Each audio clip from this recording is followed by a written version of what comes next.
శ్రీ శ్రీనివాస గాయత్రి మంత్రం. కోరిన కోర్కెలు తీరేందుకు ఈ మంత్రాన్ని 108 సార్లు జపించవలెను. ఓం నిరంజనాయ విద్మహే నిరాభాసాయ ధీమహి తన్నో శ్రీనివాస ప్రచోదయాత్. ఓం నిరంజనాయ విద్మహే నిరాభాసాయ ధీమహి తన్నో శ్రీనివాస ప్రచోదయాత్. ఓం నిరంజనాయ విద్మహే నిరాభాసాయ ధీమహి తన్నో శ్రీనివాస ప్రచోదయాత్. ఓం నిరంజనాయ విద్మహే నిరాభాసాయ ధీమహి తన్నో శ్రీనివాస ప్రచోదయాత్. ఓం నిరంజనాయ విద్మహే నిరాభాసాయ ధీమహి తన్నో శ్రీనివాస ప్రచోదయాత్.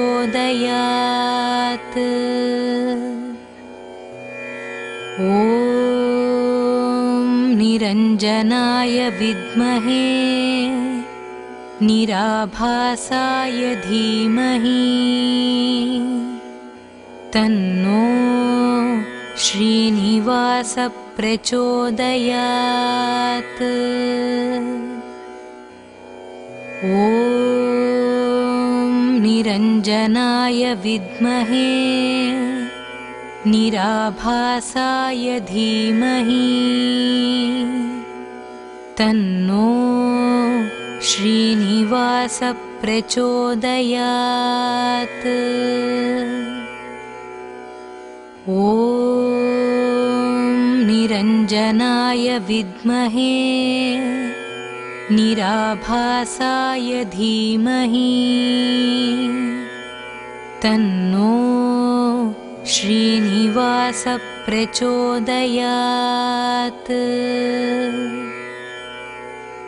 ఓం నిరంజనాయ విద్మహే నిరాభాసాయ ధీమహి తన్నో శ్రీనివాస ప్రచోదయాత్.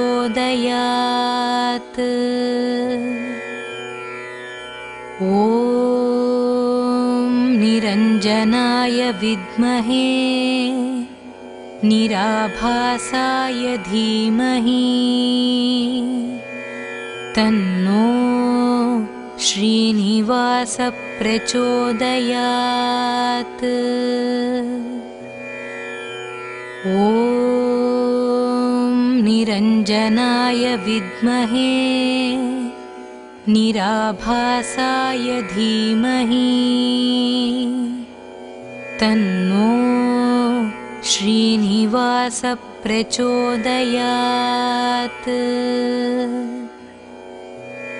ఓం నిరంజనాయ విద్మహే నిరాభాసాయ ధీమహి తన్నో శ్రీనివాస ప్రచోదయాత్.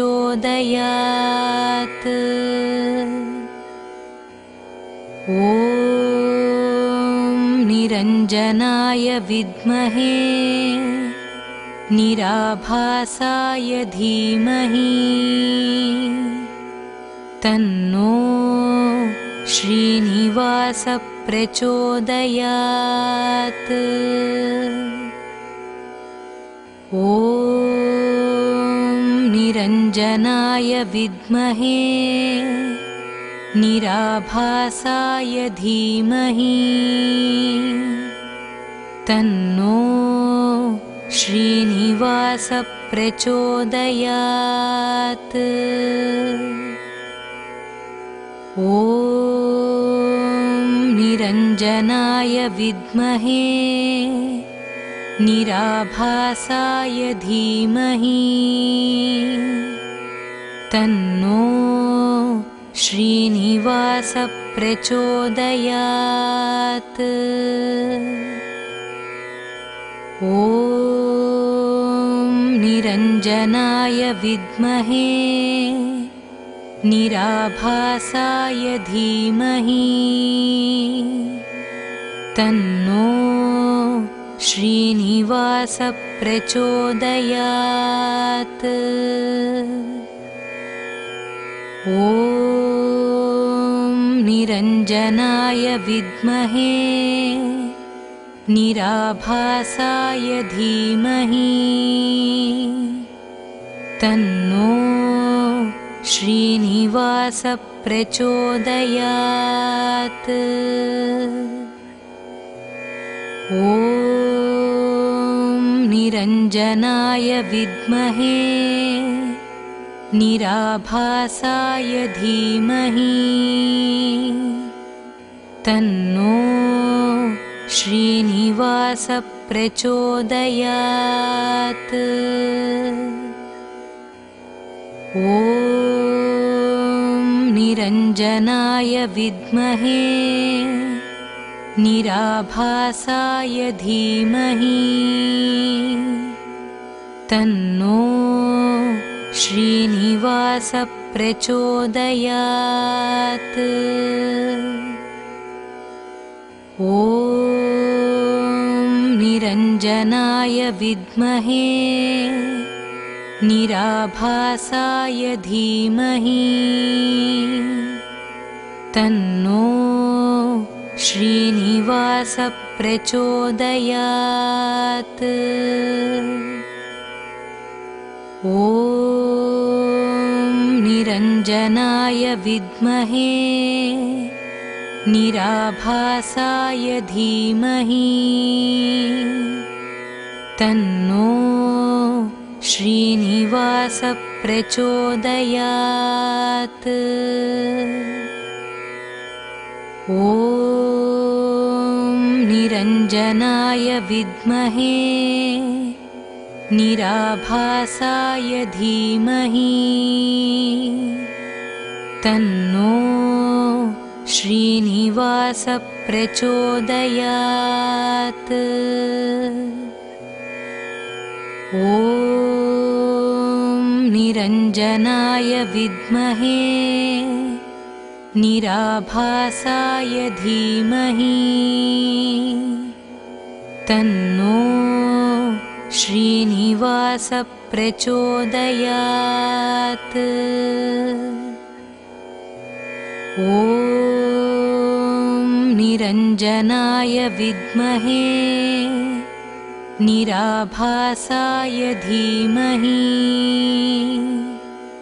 तन्नो श्रीनिवास प्रचोदयात्। ॐ निरञ्जनाय विद्महे निराभासाय धीमहि तन्नो श्रीनिवास प्रचोदयात्। ॐ निरञ्जनाय विद्महे निराभासाय धीमहि तन्नो श्रीनिवास प्रचोदयात्। ॐ निरञ्जनाय विद्महे निराभासाय धीमहि तन्नो श्रीनिवास प्रचोदयात्। ॐ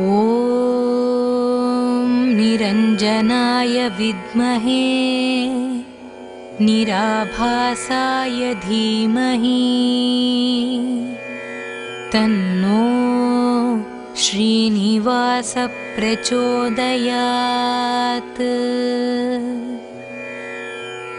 ॐ निरञ्जनाय विद्महे निराभासाय धीमहि तन्नो श्रीनिवासः प्रचोदयात्।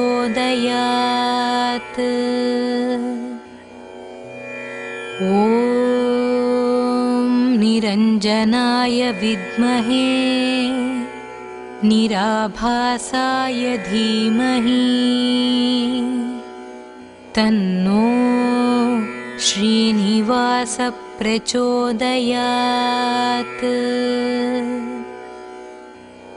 ॐ निरञ्जनाय विद्महे निराभासाय धीमहि तन्नो श्रीनिवासः प्रचोदयात्।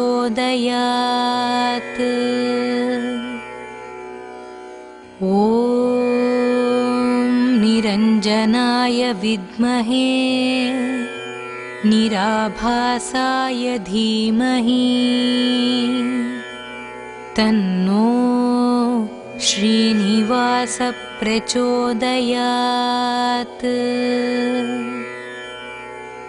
ॐ निरञ्जनाय विद्महे निराभासाय धीमहि तन्नो श्रीनिवासः प्रचोदयात्। ॐ निरञ्जनाय विद्महे निराभासाय धीमहि तन्नो श्रीनिवासः प्रचोदयात्।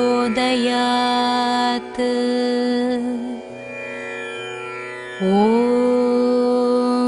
निरञ्जनाय विद्महे निराभासाय धीमहि तन्नो श्रीनिवासः प्रचोदयात्।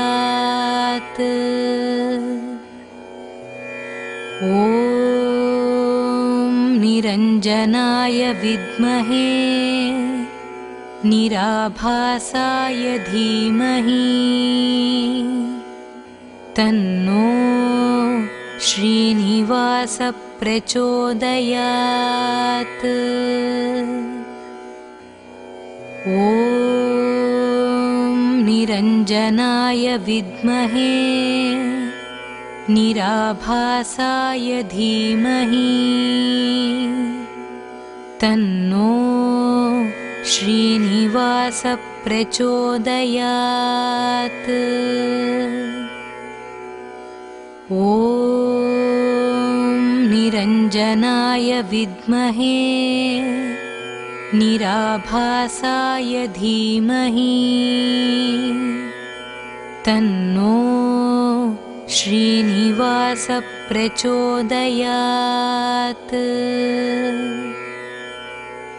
ॐ निरञ्जनाय विद्महे निराभासाय धीमहि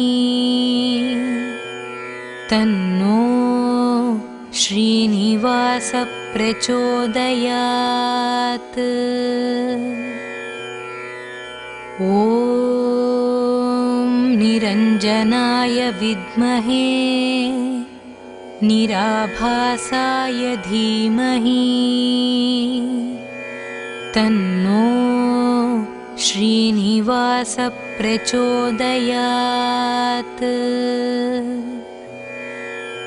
ॐ निरञ्जनाय विद्महे निराभासाय धीमहि तन्नो श्रीनिवासः प्रचोदयात्। ॐ ॐ निरञ्जनाय विद्महे निराभासाय धीमहि तन्नो श्रीनिवास प्रचोदयात्। ॐ निरञ्जनाय विद्महे निराभासाय धीमहि तन्नो श्रीनिवास प्रचोदयात्।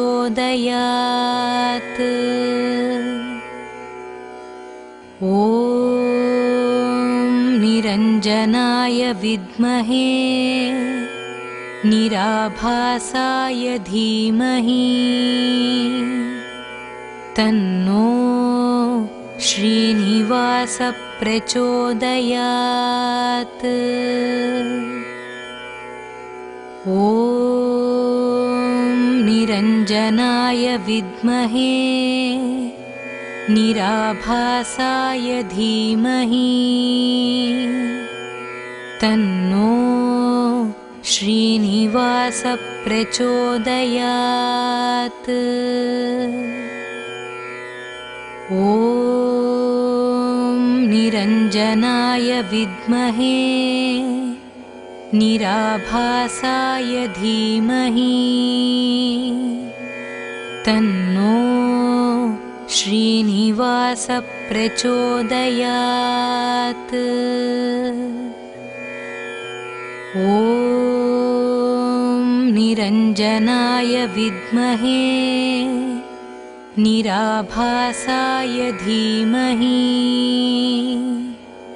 तन्नो श्रीनिवास प्रचोदयात्।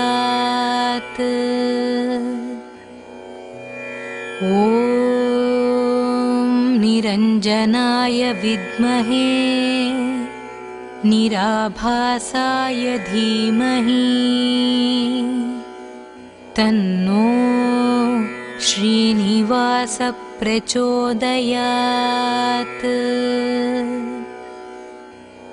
ॐ निरञ्जनाय विद्महे निराभासाय धीमहि तन्नो श्रीनिवास प्रचोदयात्। ॐ निरञ्जनाय विद्महे निराभासाय धीमहि तन्नो श्रीनिवास प्रचोदयात्। ॐ निरञ्जनाय विद्महे निराभासाय धीमहि तन्नो श्रीनिवास प्रचोदयात्। ॐ निरञ्जनाय विद्महे निराभासाय धीमहि तन्नो श्रीनिवास प्रचोदयात्। ॐ निरञ्जनाय विद्महे निराभासाय धीमहि तन्नो श्रीनिवास प्रचोदयात्। ॐ निरञ्जनाय विद्महे निराभासाय धीमहि तन्नो श्रीनिवास प्रचोदयात्। ॐ निरञ्जनाय विद्महे निराभासाय धीमहि तन्नो श्रीनिवास प्रचोदयात्। ॐ निरञ्जनाय विद्महे निराभासाय धीमहि तन्नो श्रीनिवास प्रचोदयात्।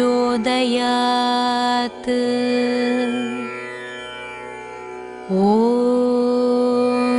निरञ्जनाय विद्महे निराभासाय धीमहि तन्नो श्रीनिवास प्रचोदयात्। ॐ निरञ्जनाय विद्महे निराभासाय धीमहि तन्नो श्रीनिवास प्रचोदयात्। ॐ निरञ्जनाय विद्महे निराभासाय धीमहि तन्नो श्रीनिवास प्रचोदयात्। ॐ निरञ्जनाय विद्महे निराभासाय धीमहि तन्नो श्रीनिवास प्रचोदयात्। ॐ निरञ्जनाय विद्महे निराभासाय धीमहि तन्नो श्रीनिवास प्रचोदयात्। ॐ निरञ्जनाय विद्महे निराभासाय धीमहि तन्नो श्रीनिवास प्रचोदयात्। ॐ निरञ्जनाय विद्महे निराभासाय धीमहि तन्नो श्रीनिवास प्रचोदयात्। ॐ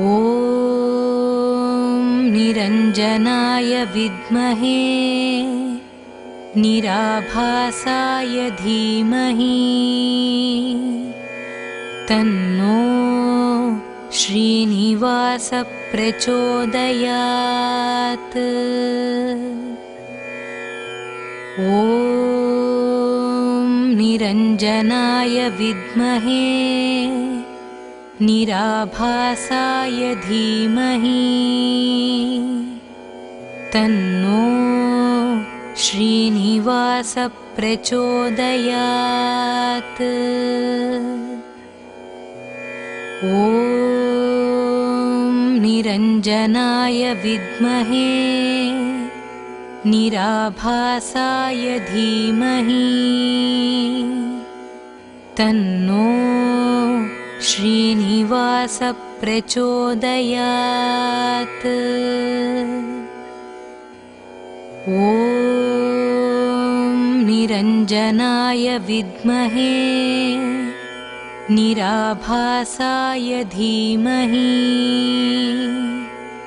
तन्नो श्रीनिवास प्रचोदयात्। ॐ निरञ्जनाय विद्महे निराभासाय धीमहि तन्नो श्रीनिवास प्रचोदयात्।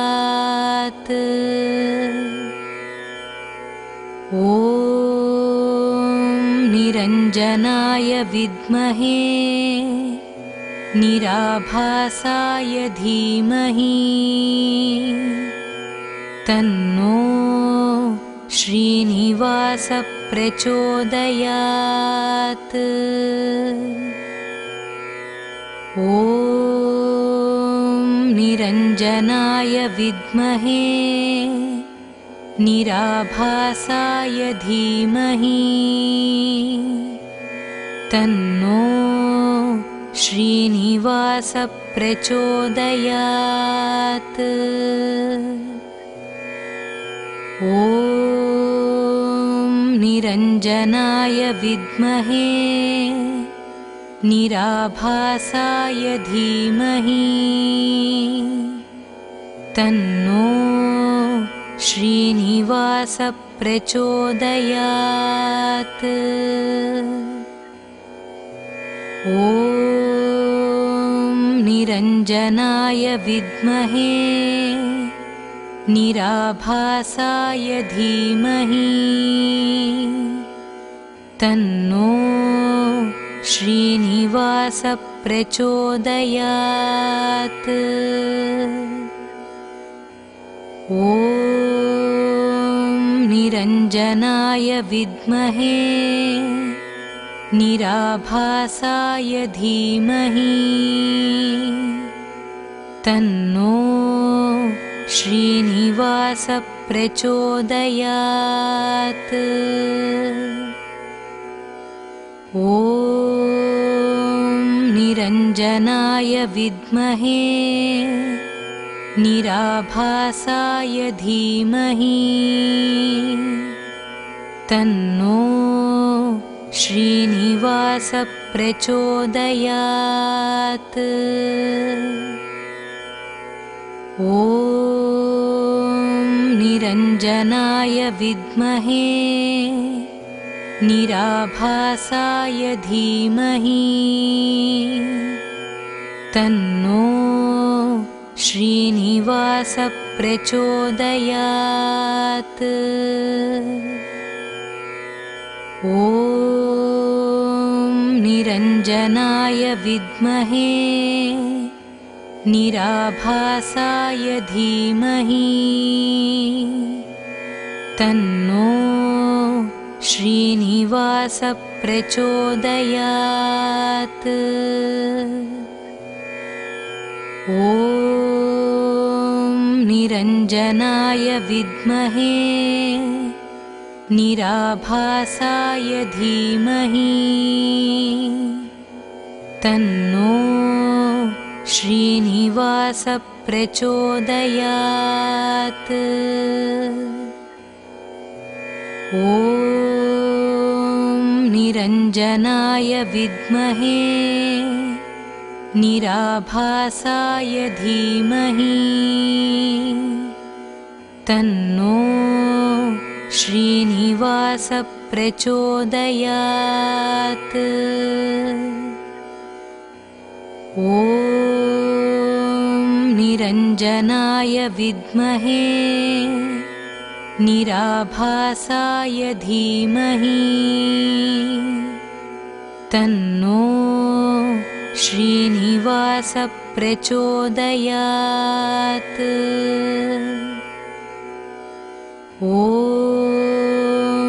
निरञ्जनाय विद्महे निराभासाय धीमहि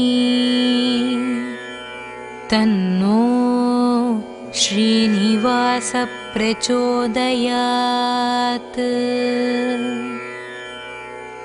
ॐ निरञ्जनाय विद्महे निराभासाय धीमहि तन्नो श्रीनिवास प्रचोदयात्। ॐ निरञ्जनाय विद्महे निराभासाय धीमहि तन्नो श्रीनिवास प्रचोदयात्। ॐ निरञ्जनाय विद्महे निराभासाय धीमहि तन्नो श्रीनिवास प्रचोदयात्। ॐ निरञ्जनाय विद्महे निराभासाय धीमहि तन्नो श्रीनिवास प्रचोदयात्। ॐ निरञ्जनाय विद्महे निराभासाय धीमहि तन्नो श्रीनिवास प्रचोदयात्। ॐ निरञ्जनाय विद्महे निराभासाय धीमहि तन्नो श्रीनिवास प्रचोदयात्। ॐ निरञ्जनाय विद्महे निराभासाय धीमहि तन्नो श्रीनिवास प्रचोदयात्। ॐ निरञ्जनाय विद्महे निराभासाय धीमहि तन्नो श्रीनिवास प्रचोदयात्। ॐ निरञ्जनाय विद्महे निराभासाय धीमहि तन्नो श्रीनिवास प्रचोदयात्। ॐ निरञ्जनाय विद्महे निराभासाय धीमहि तन्नो श्रीनिवास प्रचोदयात्। ॐ निरञ्जनाय विद्महे निराभासाय धीमहि तन्नो श्रीनिवास प्रचोदयात्। ॐ निरञ्जनाय विद्महे निराभासाय धीमहि तन्नो श्रीनिवास प्रचोदयात्। ॐ निरञ्जनाय विद्महे निराभासाय धीमहि तन्नो श्रीनिवास प्रचोदयात्। ॐ निरञ्जनाय विद्महे निराभासाय धीमहि तन्नो श्रीनिवास प्रचोदयात्। ॐ निरञ्जनाय विद्महे निराभासाय धीमहि तन्नो श्रीनिवास प्रचोदयात्। ॐ निरञ्जनाय विद्महे निराभासाय धीमहि तन्नो श्रीनिवास प्रचोदयात्। ॐ निरञ्जनाय विद्महे निराभासाय धीमहि तन्नो श्रीनिवास प्रचोदयात्।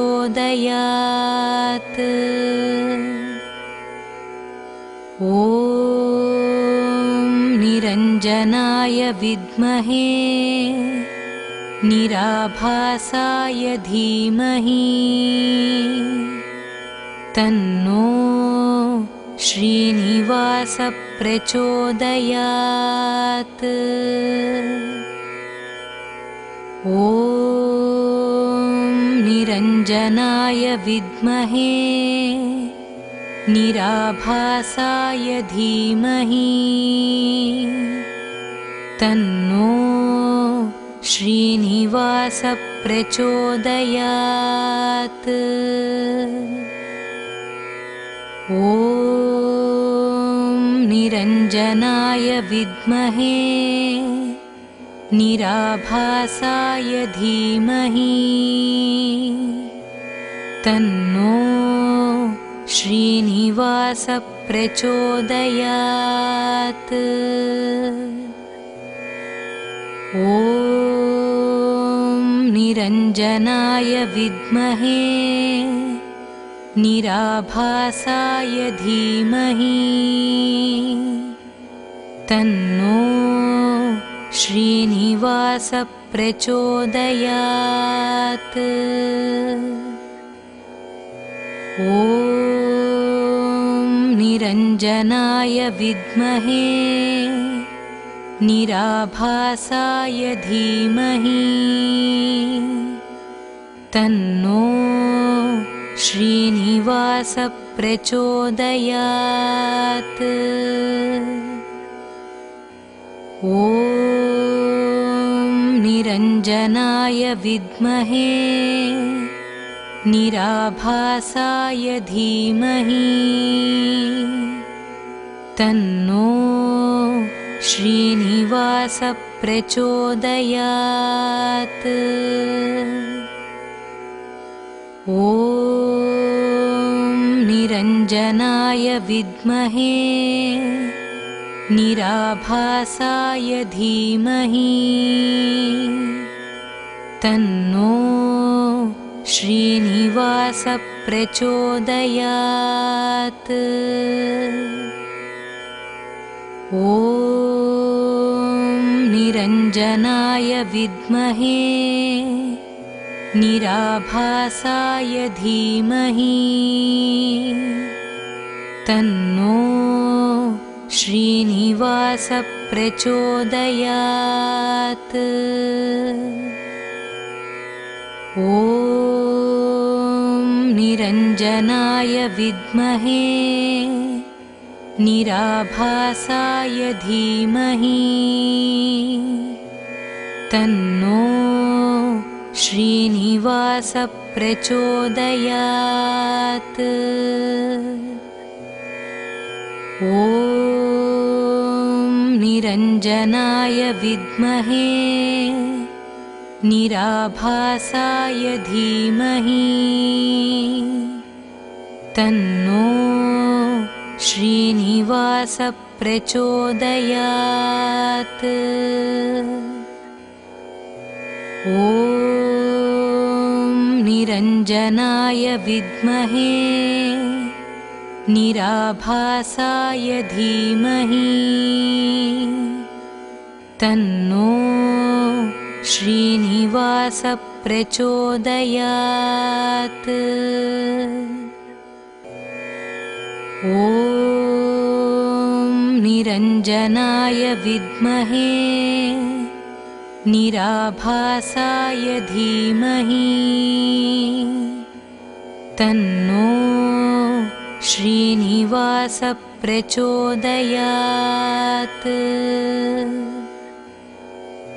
ॐ निरञ्जनाय विद्महे निराभासाय धीमहि तन्नो श्रीनिवास प्रचोदयात्। ॐ ॐ निरञ्जनाय विद्महे निराभासाय धीमहि तन्नो श्रीनिवास प्रचोदयात्। ॐ निरञ्जनाय विद्महे निराभासाय धीमहि तन्नो श्रीनिवास प्रचोदयात्।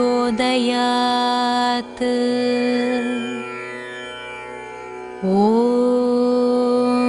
निरञ्जनाय विद्महे निराभासाय धीमहि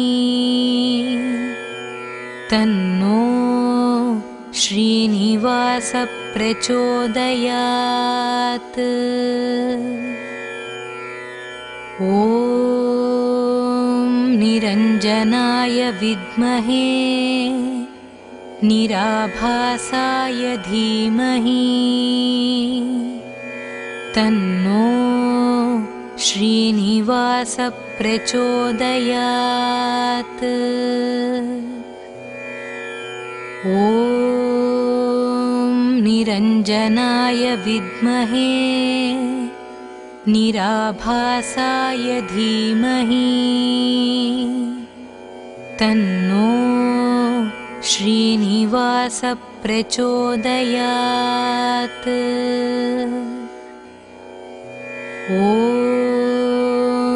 निरञ्जनाय विद्महे निराभासाय धीमहि तन्नो श्रीनिवास प्रचोदयात्। ॐ निरञ्जनाय विद्महे निराभासाय धीमहि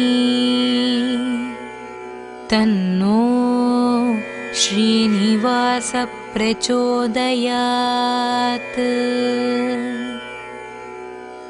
ॐ निरञ्जनाय विद्महे निराभासाय धीमहि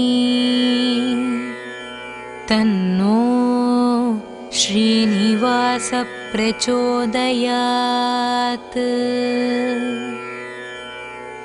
ॐ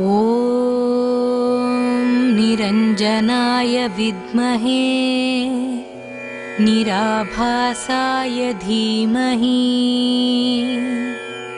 तन्नो श्रीनिवास प्रचोदयात्। ॐ निरञ्जनाय विद्महे निराभासाय धीमहि तन्नो श्रीनिवास प्रचोदयात्।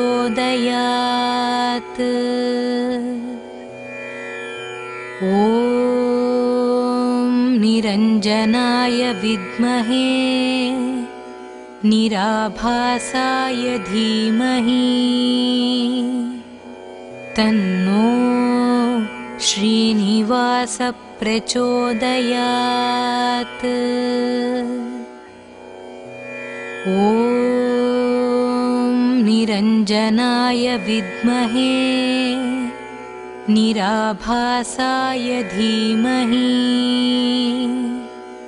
तन्नो श्रीनिवास प्रचोदयात्।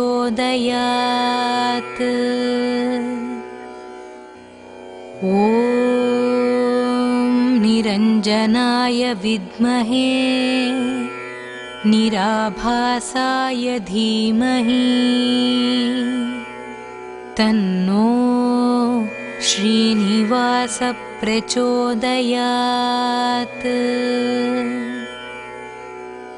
ॐ निरञ्जनाय विद्महे निराभासाय धीमहि तन्नो श्रीनिवास प्रचोदयात्।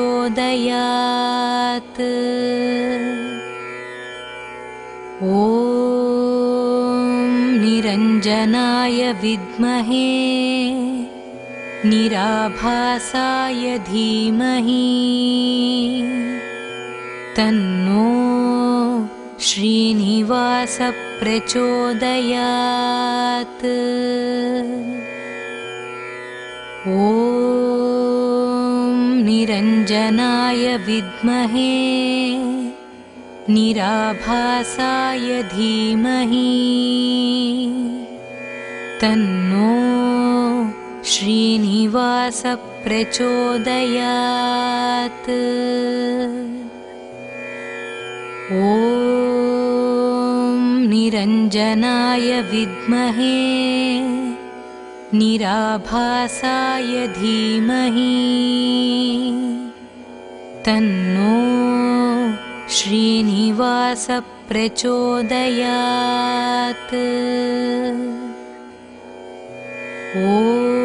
निरञ्जनाय विद्महे निराभासाय धीमहि तन्नो श्रीनिवास प्रचोदयात्। ॐ निरञ्जनाय विद्महे निराभासाय धीमहि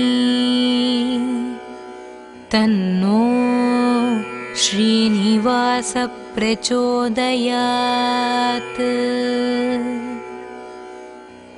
ॐ निरञ्जनाय विद्महे निराभासाय धीमहि तन्नो श्रीनिवास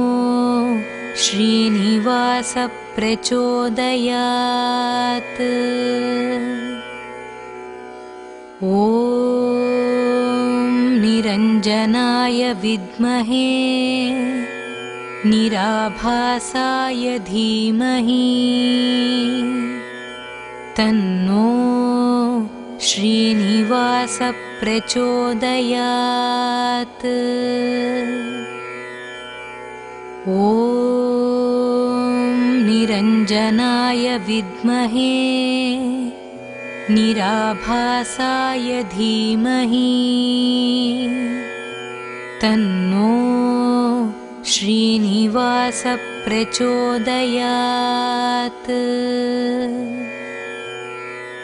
ॐ निरञ्जनाय विद्महे निराभासाय धीमहि तन्नो श्रीनिवास प्रचोदयात्। ॐ निरञ्जनाय विद्महे निराभासाय धीमहि तन्नो श्रीनिवास प्रचोदयात्। ॐ